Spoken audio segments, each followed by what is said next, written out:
দোস্ত ঈদে উচ্চ রেন্টাল দিয়ে তাণ্ডব প্রদর্শনের জন্য নিয়েছিলেন টেকেরহাট সোনালী সিনেমা হলের মালিক, কিন্তু ঈদের দিন থেকেই দর্শক খরায় ভুগছে সিনেমাটি। দোস্ত সাকিব খানের তাণ্ডব সিনেমাটি সিঙ্গেল স্ক্রিনে শনির দশায় পড়েছে এবং সিনেমা হল মালিকদের মাথায় হাত। দোস্ত একজন হল মালিক বলেন, বরবাদ সিনেমা চালিয়ে বেশ ভালো আয় হয়েছিল, ঈদ মানেই সাকিব খানের সিনেমা, আর তাই অনেক বেশি টাকা দিয়ে তাণ্ডব সিনেমাটি নিয়েছিলাম, তবে তার অর্ধেক টাকাও তুলতে পারিনি।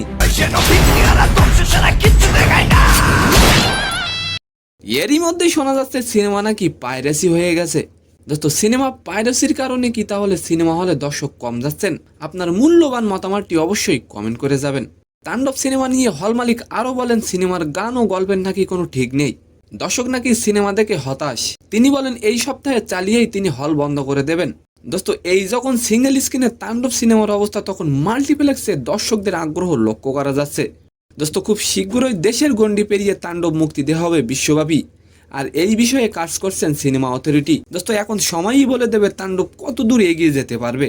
তো সম্মানিত দর্শক, আজকের ভিডিওটি কেমন লাগলো অবশ্যই কমেন্ট বক্সে জানাবেন, আর ভিডিওটি যদি ভালো লাগে অবশ্যই একটি লাইক দিয়ে আমাদের চ্যানেলটিকে সাবস্ক্রাইব করে দিবেন। ধন্যবাদ।